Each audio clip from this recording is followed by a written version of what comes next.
Greetings, dear ones. I am Kryon of Magnetic Service. How many times have I said that I know who's here? In the most loving way, I can tell you, I know who's here. It's astonishing. The lives that are represented in this place. The earth experience that is here. I started a channel not so long ago, and I said, in the beginning, there was love. There still is. There always has been. A love for the magnificence of the God inside of every human being. That's the design. That's what was given you. Your scriptures are correct. There was a time, a story that would have humans existing almost as animals normally on the human planet when angelic forces came here and gave you the free choice. God inside changed your DNA and turned you loose. And you sit here because of that. At a time that was not really predicted, a time beyond the time you were supposed to be here. I arrived in 1989. I've always been here. But I arrived in the life of the man in the chair in 1989. And I arrived for only one reason. To tell you stories. To give you paradigms of shift and parables to look at, and to try to guide you into that which would become the shift. The idea that humans would go past the year 2000 was not something that was well accepted. You were going to have trouble, like you always had trouble, and to make it past 2012, that was absurd. Because you were overdue for what human nature had always given you. About this time, you wouldn't make it. There's a lifespan of countries, a lifespan of civilization, a lifespan of organizations before they become dysfunctional and often then destroy the core that created them. That's human nature as it existed, and that's changing. A human nature that will begin to evolve in ways you didn't expect, in ways that would seem impossible, that's already beginning. And the most profound change in the human being to come, that starts even with you, is you starting to actively participate in a more realistic remembrance of your Akashic record. When you could start remembering how long you've been here, the wisdom that you have, it almost gives permission for you to be different. It builds bridges from the unknown to the known, and vice versa. It gives you that which you haven't had before, and that is reason to continue. I have a story. This is not going to be a marathon channel. These are short stories filled with love. We give these stories so you can repeat them and remember them and analyze them and see perhaps what's missing and get it the next time or the next time. And they're always stories about you. Cloaked perhaps in the attribute of a human named woe. Woe is not a man or a woman. Woe is a woman. But in this particular scenario, woe is a woman. And I want to take you to this woman's life. It's a story, perhaps, of every woman. There's magic involved. The magic of supernatural things that you might even call angelic energies, where time even may change. But it happens right now in 2018. Woman is about 30. Woe is about 30 to 32. And in that place where she is in life, there's frustration. There's a lack of self-worth. She's done her education. She's had a child. She is settled, and she starts looking at her life differently. You wonder why there's not more young people in this room. They're too busy. As you know, dear ones, there's a time for fun. There's a time for education. There's a time for self-examination that comes when things are more settled. And they were for her. And in order to get around the frustration that she was feeling, both in relationship and at work, with things that perhaps didn't go exactly as she wished, like so many of you, she went into fantasy.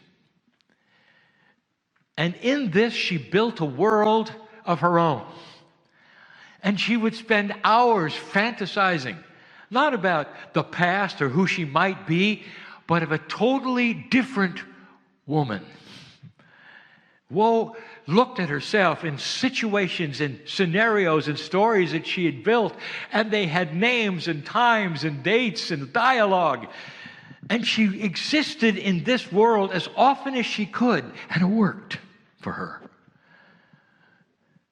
And she would come out of those visions of fantasy that she would have where she was heroic or saved this or was respected.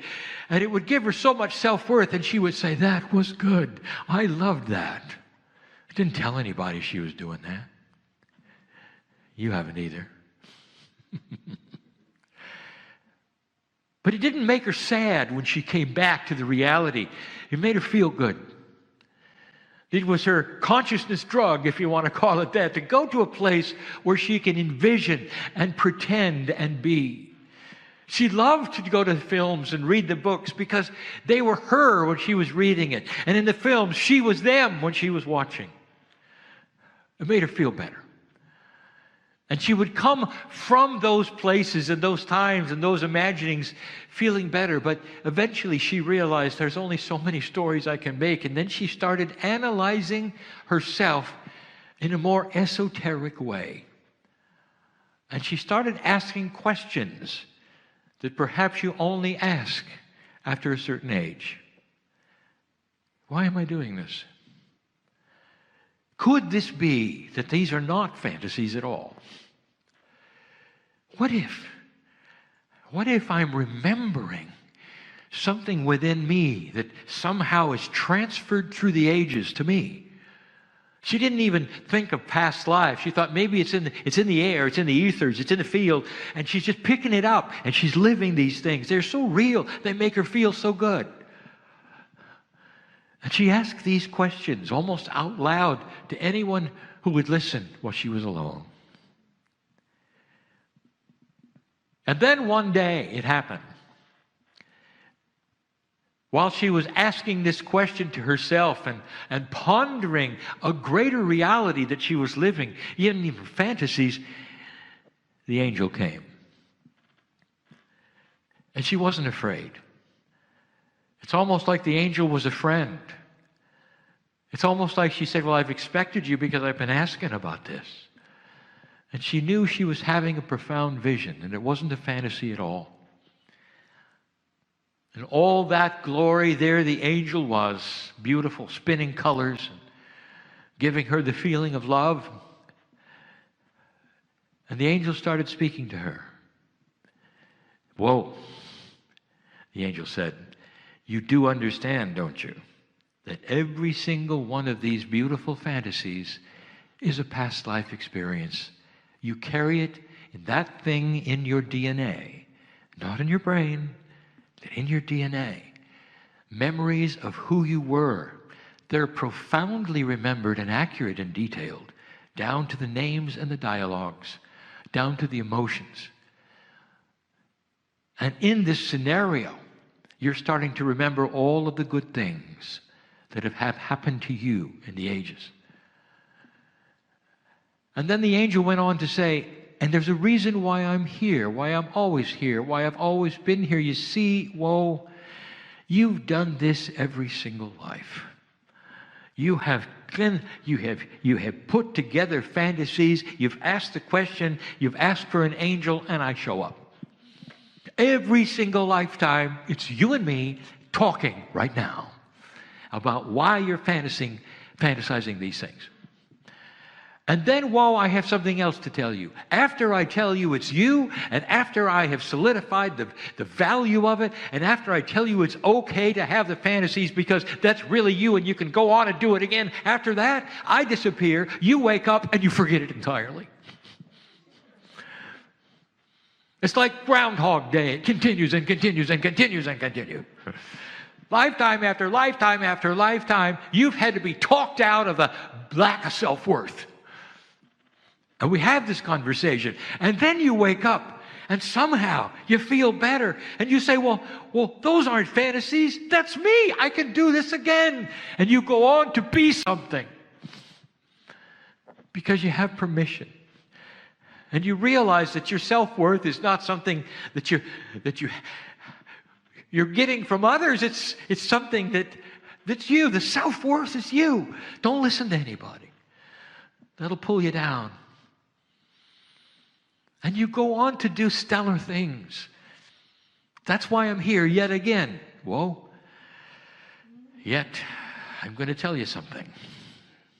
This is the last time. And Woe thought, she said, oh dear. Am I not coming back? And the angel laughed and he says, you're all coming back. You see, you're coming back differently. You're coming back with instinct that you don't have now, instinct created from Akashic learning. Instinct that is Akash. That when you awaken the next time, I won't have to enter your life because you're not going to do fantasies. You're going right for the reality because you'll have that self-worth, because you'll know who you are. You're not going to make the same mistakes you did before. Almost out of the womb, you're going to be ready for this. It won't be till 6 or 7 that you start talking about who you used to be. Not in detail, but you know this is not a unique one-time experience. And I won't be necessary anymore for you because you will have graduated to a higher consciousness. Let me tell you something, Woe, that around you are old souls that are having that right now without having to come back because of the new energy on this planet.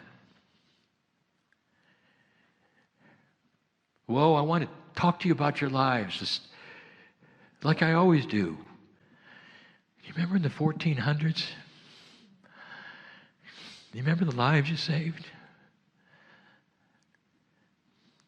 Do you remember being the one that they called to give birth? You have names for it now, names for it then. They would call you to help a woman give birth, and you knew so much more than the doctors.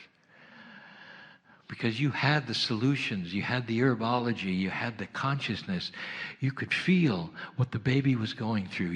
You could ally the mother and the baby together, and they called you, and they called you, and they called you, and pretty soon even the doctors called you. 1400s. You were amazing back then. How many babies and mothers did you save? Do you remember the time when almost the time to give birth and you saw the wrong position and you said, no, not yet, stop pushing. Can you remember that? Can you remember reaching in and turning the child? And the mother lived and the child lived and you said to the mother, okay, push. It was beautiful. You were known for miracles. That was one of them. Woe, do you remember the battle you were in as a man in the 1600s? And you didn't hold a weapon. Your job was to run around and help the ones who were dying. Did you remember that? You couldn't do anything. Because the battle was so wounding. They were dying. You couldn't do anything. But you'd hold their hands. Do you remember that? And they'd look in your eyes, and even as a man, they would say, tell my mother, tell my sister, here's my name. And you would. And your sword was your notebook. And you'd write the names down. And you'd go see Mom. And you'd go see the sister. And you'd say, I was with him. And you'd weep with them. And you'd say, here's what he said. Oh, it's beautiful. You're helping people. All your lives you help people. All of them. Do you remember when you were the ship's captain? And the ship was in so much trouble that you had to hold position. That's what they called it. You had to hold position using the engines in order for the lifeboats to be able to go down without the ship tilting in a way that the lifeboats would not, where you had to keep maneuvering it because of the holding of the ship at the one side. Do you remember that? And you steered it and you held position and all the boats were gone. And it was your turn to leave. And you wouldn't leave. It was too late. Remember that? Do you remember what you did when you went down into a very cold ocean? A seaman's mistress is the ocean, and you smiled and said, it's okay. It's okay, because this is an honorable death for a sailor. Do you remember that? Lifetime after lifetime. And I'm here yet again, to recount these fantasies that you're having right now and creating. To tell you it's okay, because you deserve to be here.